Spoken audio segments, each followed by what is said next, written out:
रेखा चौधरी भी आ गई, लवली राज,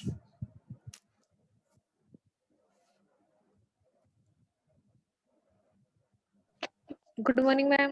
गुड मॉर्निंग बेटा, गुड मॉर्निंग रेखा चौधरी, लवली राज।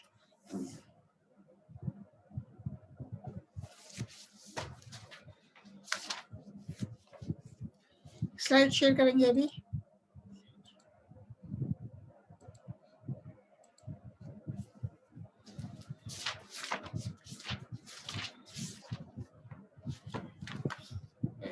विविडेस प्लांट्स हैं, एक स्लाइड शेयर कर रहे हैं अभी आपके साथ, जब तक तो औरों को भी ज्वाइन हो जाने दो बेटा।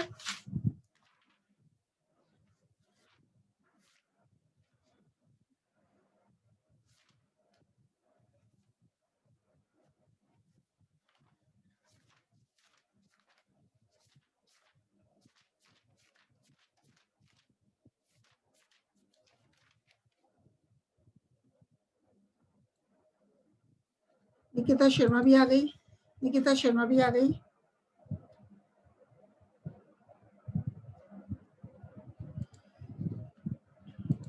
ठीक है, आज अपन किसकी बात करेंगे? विविडेस प्लांट्स की बात करते हैं। तो पेय पदार्थों की, पेय पादप की। तो पेय पदार्थ भी मनुष्य के भोजन का प्रमुख अंग माने जाते हैं और पेय पोषण की दृष्टि से महत्वपूर्ण नहीं है, अपितु इनमें केवल स्वाद तथा ताजगी के लिए ही इन्हें ग्रहण किया जाता है। इस प्रकार के तरल पदार्थ जो स्वादयुक्त, आनंददायक, प्लीजेंट तथा हल्के उत्तेजक होते हैं एवं शरीर व मस्तिष्क को तरोताजा रखते हैं, विविरेजेस कहलाते हैं। तो बेटा पेय पदार्थ या पेय क्या होते हैं? तो इस प्रकार के तरल पदार्थ जो स्वाद युक्त, टेस्टी, आनंददायक तथा हल्के उत्तेजक, स्टिमुलेंट होते हैं एवं शरीर को व मस्तिष्क को तरोताजा रिफ्रेश करते हैं, उन्हें पेय कहते हैं, बेवरेजेस कहते हैं। तो पेय पदार्थ अल्कोहल की उपस्थिति या अनुपस्थिति के आधार पर दो वर्गों, अल्कोहलिक तथा अल्कोहलिक में वर्गीकृत किए जाते हैं। अल्कोहलिक पेय का निर्माण पादप शर्करा के किण्वन फर्मेंटेशन से अथवा किण्वन के पश्चात आसवन द्वारा किया जाता है। तो शराब, बियर, ब्रांडी, विस्की, रम आदि प्रमुख अल्कोहलिक पेय हैं। वह चाय, कॉफी तथा कोको आदि लोकप्रिय अल्कोहलिक पेय हैं, जिनमें ताजगी देने वाले तथा उद्दीपक एल्केलॉइड्स जैसे थीन, कैफीन तथा थियोब्रोमिन होते हैं। तो बात किसी करते हैं चाय की, ये भी आपके प्रैक्टिकल फाइल में अपन लिखते हैं इसके बारे में भी। तो चाय का लोकल नेम क्या है? चाय है। बॉटनिकल नेम चाय का क्या है? कैमेलिया साइनेंसिस और थिया साइनेंसिस। कौन सी फैमिली में चाय आता है? तो थीकेसी फैमिली में चाय को रखा गया है। कौन सी फैमिली में चाय को रखा गया है? थीकेसी में। तो चाय भारत अथवा चीन उत्पत्ति का पादप है। भारत, चाइना, श्रीलंका, जापान, रूस, इंडोनेशिया, बर्मा व बांग्लादेश मुख्य चाय उत्पादक देश हैं। भारत में चाय का उत्पादन मुख्यतः आसाम में ब्रह्मपुत्र व सुरमा घाटी, पश्चिम बंगाल में दार्जिलिंग व जलपाईगुड़ी तथा दक्षिण में नीलगिरी क्षेत्र में होता है। प्राकृतिक अवस्था में चाय का पादप सदाबहार, काष्ठीय व शाखित वृक्ष होता है, परंतु कल्टीवेटेड कृष्ट अवस्था में इसे झाड़ीनुमा अर्थात कटाई छटाई द्वारा 1 से 1.5 मीटर तक रखा जाता है, ताकि चाय की पत्तियां चुनने में आसानी रहे। चाय की पत्तियां सरल, एकांतर, एक्स स्टिपुलेट, अनुपर्णी तथा कटे फटे किनारों युक्त होती हैं और चाय की पत्तियों में तेल ग्रंथियां, ऑयल ग्लैंड्स भी उपस्थित होती हैं, जिनके कारण ये चाय की पत्तियां सुगंधित होती हैं। शीर्ष पत्तियों को चुनकर किण्वन फर्मेंटेशन व शुष्कन द्वारा वाणिज्यिक दृष्टि से उपयोगी चाय का निर्माण किया जाता है और शुष्कन के पश्चात इनके विभिन्न ग्रेड पृथक कर लिए जाते हैं। तो ऊपरी पत्तियों में 77% नमी व 23% ठोस भाग होता है। इनमें सेल्यूलोज, स्टार्च, प्रोटीन रेशे, अमीनो एसिड, पॉलीफिनॉल, कैफीन आदि घटक होते हैं। तो आप ये क्या देख रहे हो, चाय का पुष्पित शाखा कैमेलिया साइनेंसिस की फ्लावरिंग ट्विग देख रहे हो, इसमें लीव्स है, फ्लावर है और स्टेम है। तो चाय का विशिष्ट स्वाद, खुशबू व रंग तीन प्रकार के यौगिकों जैसे एल्केलॉइड, वोलेटाइल ऑयल, वाष्पशील तेल व टैनिन के कारण होता है। चाय की खुशबू थियोल ईथरल तेल, थियोल ईथरल तेल, उत्तेजक लक्षण थीन व कैफीन, एल्केलॉइड तथा रंग व कड़वापन पॉलीफिनॉल टैनिन के कारण होता है। तो संशोधित चाय में 12% टैनिन, थीन 2 से 2 टू 4.5% थीन, अल्प मात्रा में वाष्पशील तेल तथा कैफीन होता है। चाय पत्ती टी लीव्स को पानी में उबाला जाता है तो इसके एल्केलॉइड व तेल घुलने से विशिष्ट स्वाद व खुशबू वाला पेय बनता है जिसे चाय कहते हैं। पेय के अलावा चाय के टैनिन का उपयोग प्लाईवुड को जोड़ने के लिए किया जाता है। अधिक चाय का उपयोग पाचन तंत्र के लिए हानिकारक होता है। अब अपने कॉफी भी आती है प्रैक्टिकल में, तो इसको भी प्रैक्टिकल फाइल में करते हैं। तो कॉफी का लोकल नेम क्या है? लोकल नेम कॉफी है। बॉटनिकल नेम कॉफी का है कॉफिया अरेबिका। कौन सी फैमिली में कॉफी को रखा गया है? तो है फैमिली रूबिएसी। तो कॉफी पादप की उत्पत्ति दक्षिण पश्चिमी एबिसिनिया के काफा क्षेत्र से मानी जाती है। कॉफी की खेती Brazil, Colombia, Mexico, Ethiopia Ethiopia Uganda आदि देशों में व्यापक स्तर पर की जाती है और ब्राजील विश्व का सबसे बड़ा कॉफी उत्पादक व निर्यातक देश है। तो भारत में कॉफी की खेती मुख्यतः कर्नाटक, तमिलनाडु व केरल में की जाती है। भारतीय कॉफी विश्व में सर्वोच्च गुणवत्ता की मानी जाती है। तो ये क्या दिखाया है कॉफी, इसको प्रैक्टिकल फाइल में बनाओगे। फलयुक्त शाखा Coffea arabica, a twig with the fruits. अब है कॉफिया कॉफिया वंश में अनेक जातियां हैं परंतु व्यावसायिक दृष्टि से केवल 3 जातियां कॉफिया अरेबिका, कॉफिया लिबेरिका तथा कॉफिया रोबस्टा उगाई जाती हैं और विश्व के कुल उत्पादन का 90% कॉफिया अरेबिका से प्राप्त होता है। तो कॉफी का पादप शोभाकारी झाड़ी अथवा छोटा वृक्ष होता है जिसकी ऊंचाई 15 से 30 फीट तक होती है और इसकी कटाई छटाई द्वारा इसे कॉफी के पादप को झाड़ीनुमा रखा जाता है जिससे अधिक शाखाएं विकसित होती हैं तथा फल भी अधिक लगते हैं।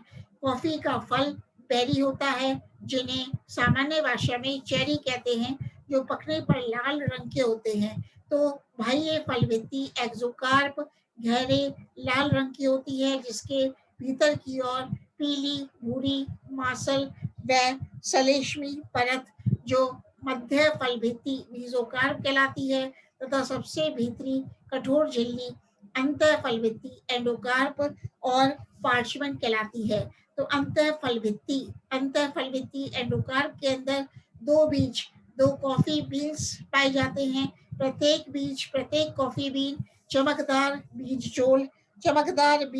चोल और सिल्वर स्किन के द्वारा ढका रहता है। कभी कभी कॉफी के फल में एक बीज होता है जो व्यावसायिक दृष्टि से दो बीजीय से अधिक बेहतर माना जाता है। तो कॉफी के फलों के पल्पिंग लुब्धीकरण व किण्वन फर्मेंटेशन द्वारा बीजों को पृथक किया जाता है तथा इसके पश्चात इन्हें सुखाया जाता है। कॉफी के बीजों को भूना जाता है जिससे उनमें स्वाद, खुशबू तथा विशिष्ट रंग उत्पन्न हो जाता है और कॉफी के बीजों में 0.75 से 1.5% कैफीन, एल्केनॉइड, कैफीन, वाष्पशील तेल, वोलेटाइल ऑयल, कैफियोल तथा 10 से 13% क्लोरोजेनिक एसिड 8%। ठीक है, कैफियोल कितना होता है बेटा? कैफियोल होता है 10 से 13% और क्लोरोजेनिक एसिड होता है 8% तथा नमी 9 से 12% होती है। ठीक है, अब ये है कॉफी के बारे में पॉइंट्स। नेक्स्ट लिखेंगे अपन कॉफी के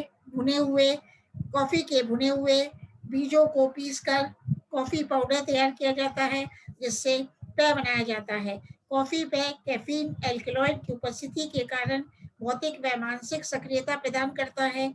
कैफीन ब्लड प्रेशर बढ़ाने में सहायक होता है, इसलिए लो ब्लड प्रेशर की स्थिति में कॉफी पीने की सलाह दी जाती है। तो इस प्रकार अपन देखते हैं यूजेस क्या हैं कि सिर दर्द के माइग्रेन के उपचार में कैफीन को अर्गट के साथ प्रयुक्त किया जाता है। कैफीन का अधिक सेवन उत्तेजना, अनिद्रा, उच्च रक्तचाप, हाई ब्लड प्रेशर, बेचैनी तथा अल्सर आदि हानिकारक प्रभाव डालता है। कॉफी के फलों के गूदे से फर्मेंटेशन द्वारा अल्कोहलिक पेय तैयार किया जाता है। कॉफी के फलों के गूदे को पशु आहार के रूप में उपयोग लिया जाता है।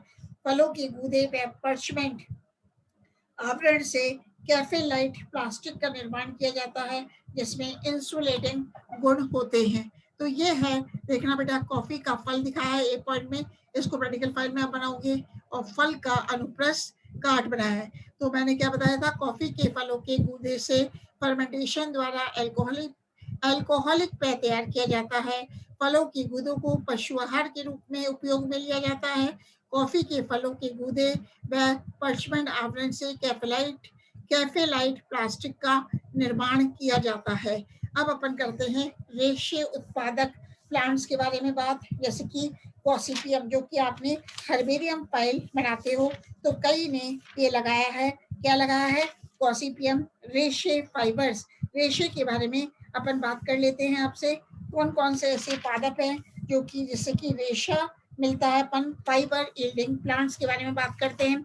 एक तो है गॉसिपियम फाइबर यील्डिंग प्लांट्स में, एक तो है गॉसिपियम, एक है बेटा जूट है। तो फाइबर यील्डिंग प्लांट्स के बारे में जो अपन बात कर रहे हैं वो आप देखो, ये है रेशे उत्पादक पादप। तो रेशे महत्वपूर्ण पादप उत्पाद हैं, जिनसे वस्त्र, थैले या बोरे, रस्सियां, कागज व अन्य महत्वपूर्ण उत्पाद तैयार किए जाते हैं। वह उत्पत्ति के आधार पर इन्हें 3 वर्गों में बांटा जा सकता है। एक तो है बेटा सरफेस फाइबर्स, एक है बास्ट फाइबर्स, एक है हार्ड फाइबर्स। तो सरफेस फाइबर्स इसे कहते हैं, ये फलों व बीजों की सतह पर उत्पन्न होते हैं, जैसे कि कपास, सेमल, नारियल में सरफेस फाइबर्स मिलते हैं। इसी प्रकार है बास्ट फाइबर्स, मृदु रेशे, ये तने के फ्लोएम व पेरिसाइकिल परिरंभ में उत्पन्न होते हैं, जैसे अलसी है, भांग है, जूट है। और एक है हार्ड फाइबर्स, दृढ़ रेशे, ये एक बीजपत्री पत्तियों से प्राप्त होते हैं, जैसे कि हेम्प है, मनीला हेम्प है, मूंज है। ठीक है, अब किसकी बात है? कॉटन। इसको आप हर्बेरियम फाइल में भी लगाते हो, कपास के बारे में भी लिखते हो। तो लोकल नेम क्या है? कपास है, रुई है। इंग्लिश नेम कॉटन है। बॉटनिकल नेम क्या है? गॉसिपियम स्पीसीज है। और कौन से कुल में कॉफी को रखा गया है? मालवेसी है। तो कपास विश्व का सबसे महत्वपूर्ण रेशा है। इसका वस्त्र निर्माण में सबसे पहले उपयोग किया जाने लगा था, तथा आज भी सबसे व्यापक स्तर पर कपास प्रयोग किए जाने वाला पादप रेशा है। ठीक है, इसकी जातियां, मतलब कपास की 20 जातियां पाई जाती हैं। हचिनसन के अनुसार इनमें से 16 जातियां जंगली पादप के रूप में उगती हैं, तथा केवल 4 जातियां ही वाणिज्यिक स्तर पर उगाई जाती हैं। कौन कौन सी 4 जातियां हैं? Gossypium barbadense, Gossypium hirsutum, Gossypium arboreum व गॉसिपियम हर्बेशियम। तो केवल 4 जातियां ही कॉटन की वाणिज्यिक स्तर पर उगाई जाती हैं। कौन कौन सी हैं? फिर बोल रही हूँ, Gossypium barbadense, Gossypium hirsutum, Gossypium arboreum, तथा गॉसिपियम हर्बेसियम। तो कपास का पादप शाखीय, झाड़ीनुमा अथवा वृत्ताकार, डोम शेप्ड होता है अथवा वृत्ताकार होता है। इसकी जंगली जातियां बहुवर्षीय परंतु पृष्ठ जातियां वार्षिक होती हैं। मुख्य स्तंभ ऊर्ध्व तथा एकल शाखित होता है। मोनोपोडियल ब्रांच होता है। तने पर शाखाएं व पत्तियां सर्पिल विन्यासित होती हैं और गॉसिपियम मतलब कॉटन की पत्तियों पर कक्षीय अथवा अतिरिक्त कक्षीय कलिकाएं विकसित होती हैं, परंतु इनमें से केवल एक शाखा में विकसित होती है। ऊपरी भाग में अतिरिक्त कक्षीय कलिका फलद शाखाओं का निर्माण करती है। तो फलद शाखाओं के शीर्ष पर पुष्प विकसित होता है, परंतु पुष्प के नीचे स्थित पत्ती की कक्षीय कलिका वृद्धि कर शाखा का निर्माण करती है। तो पत्तियां, गॉसिपियम की पत्तियां अनुपर्णी, सैवरन, हस्ताकार संयुक्त होती हैं और गॉसिपियम मतलब कपास की पत्ती की सतह पर अनेक बहुकोशिक रोम उपस्थित होते हैं। तो अपन क्या देख रहे हैं, ये तो है इसका पादप a flowering twig of the cotton plant, और ये कॉफी के फल को क्या कहते हैं, कैप्सूल देख रहे हैं। तो अपन ये प्लांट हर्बेरियम में लगा देते हैं। अब बात करते हैं कॉफी की, बात कर रहे हैं अपन। तो कॉफी में पुष्प एकल, बड़े, सफेद या पीले होते हैं तथा परिचक्र के द्वारा परिबद्ध रहते हैं और फल कैप्सूल होता है जिसे बॉल कहते हैं। बॉल अंडाकार, गोलाकार अथवा दीर्घित होते हैं। तो कॉफी के फलों को क्या कहते हैं बेटा, फल कैप्सूल कहलाते हैं, जिसे बॉल भी कहते हैं, BOLL।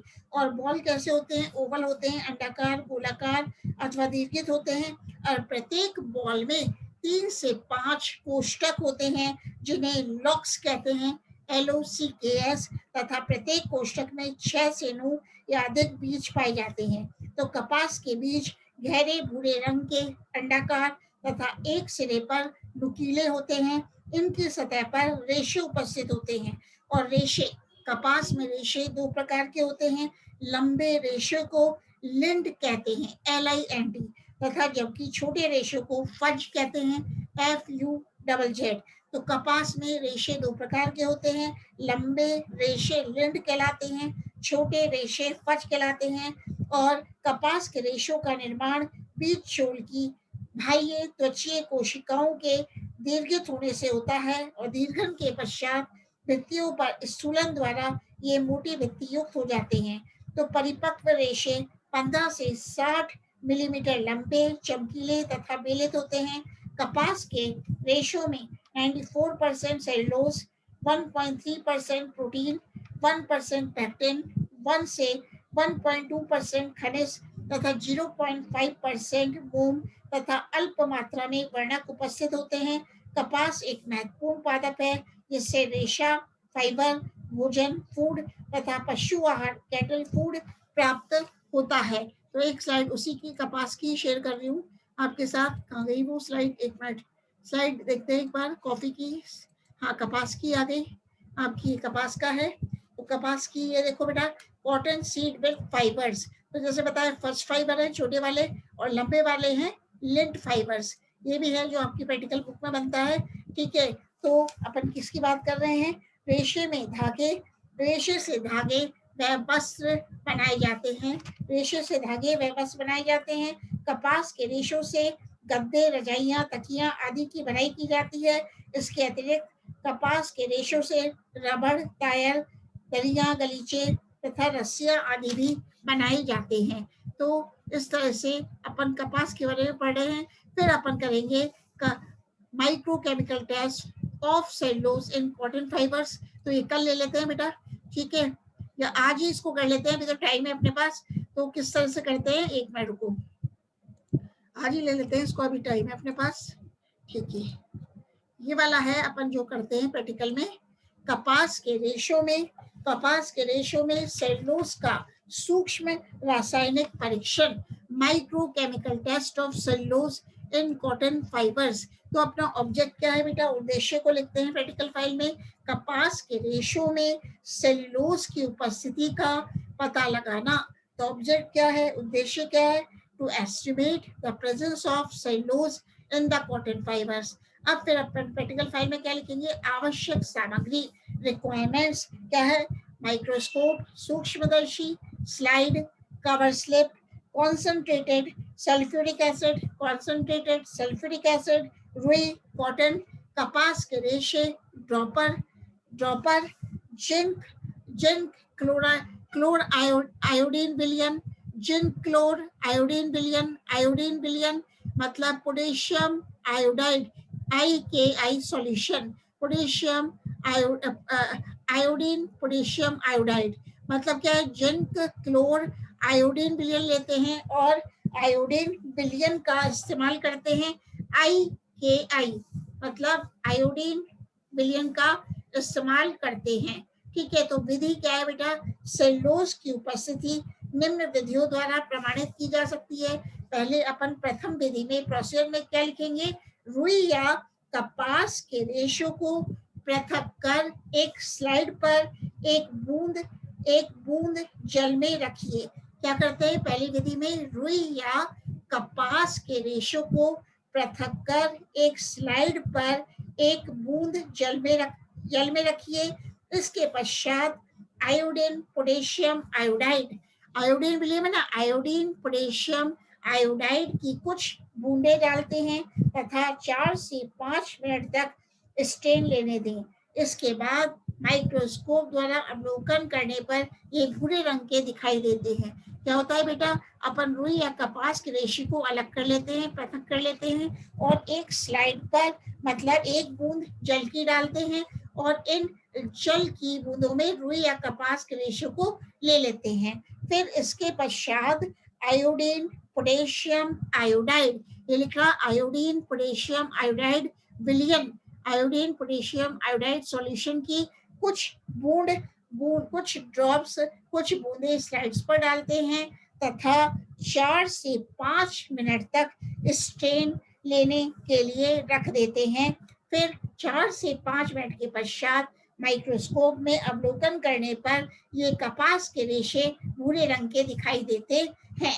तो इस तरह से हम कह सकते हैं। इसके पश्चात क्या करते हैं, इसके पश्चात कॉन्सेंट्रेटेड सल्फ्यूरिक एसिड की एक बूंद फाइबर्स पर रेशो पर डालते हैं तथा कुछ समय इंतजार कर सूक्ष्मदर्शी में अवलोकन करते हैं। तो अपन क्या ऑब्जर्वेशन करते हैं, कंक्लूजन मतलब निष्कर्ष क्या निकालते हैं कि जब हम सल्फ्यूरिक एसिड की बूंद रेशे पर डालते हैं तो रेशे नीले रंग के हो जाते हैं। रेशों का रंग नीला हो जाना सेल्यूलोज की उपस्थिति दर्शाता है।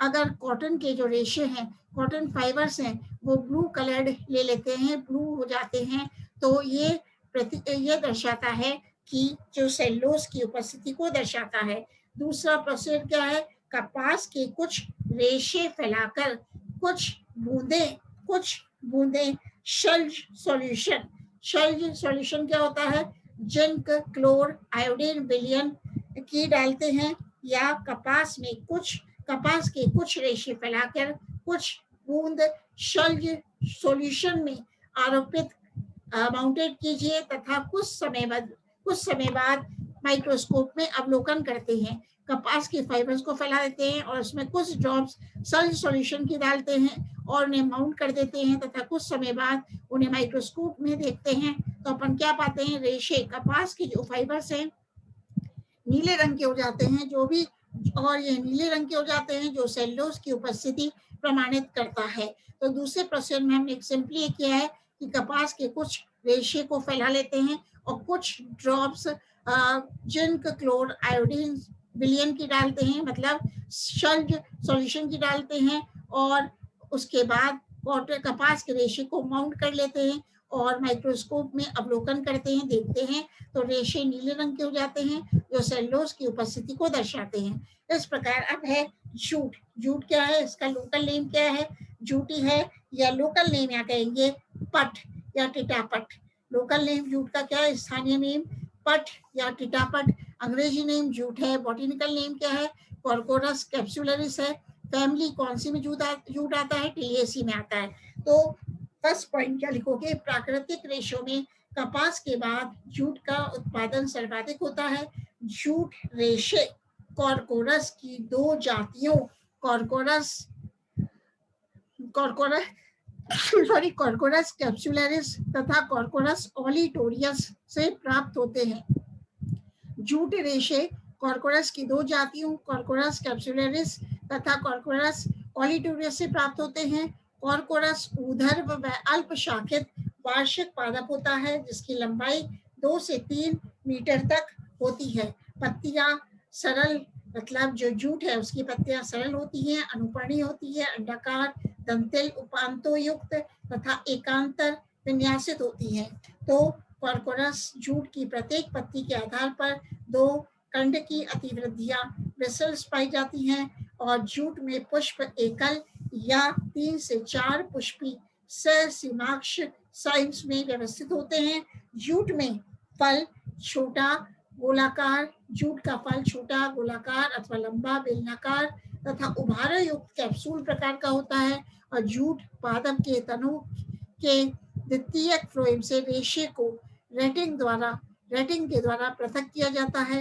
इस क्रिया में तनों के गठरों को पानी में तब तक भिगोया या डुबोया जाता है जब तक वह सड़ न जाए। इसके बाद इन्हें सुखाकर व पीटकर रेशे पृथक किए जाते हैं। मतलब जूट प्लांट के तनों के द्वितीयक फ्लोएम से रेशे को रेटिंग द्वारा पृथक अलग किया जाता है और रेटिंग में क्या करते हैं? इस क्रिया में तनों के गठरों को पानी में तब तक भिगोया या डुबोया जाता है जब तक वह सड़ न जाए। इसके बाद इन्हें सुखाकर व पीटकर रेशे पृथक किए जाते हैं। तो रेशे अलग किए जाते हैं, पृथक किए जाते हैं और जूट के रेशों से टाट, बोरे व थैले बनाए जाते हैं जो विभिन्न उत्पादों की पैकिंग में प्रयोग किए जाते हैं। इसके अतिरिक्त सूतली, रस्से, डोरमैट्स, सस्ते गलीचे भी जूट से बनाए जाते हैं। तने के आधारी भागों तथा छोटे रेशों जूट बट्स को कागज बोर्ड निर्माण में प्रयोग किया जाता है। जूट के बीजों से तेल निकाला जाता है जो साबुन, पेंट तथा वार्निश में प्रयोग किया जाता है। भारत, बांग्लादेश, चीन, बर्मा, नेपाल, ब्राजील तथा थाईलैंड में जूट की खेती की जाती है। भारत तथा बांग्लादेश विश्व के कुल जूट उत्पादन का 80% उत्पादन करते हैं। अब इस तरह से अपन ने जूट के बारे में भी आज बात करी। ठीक है,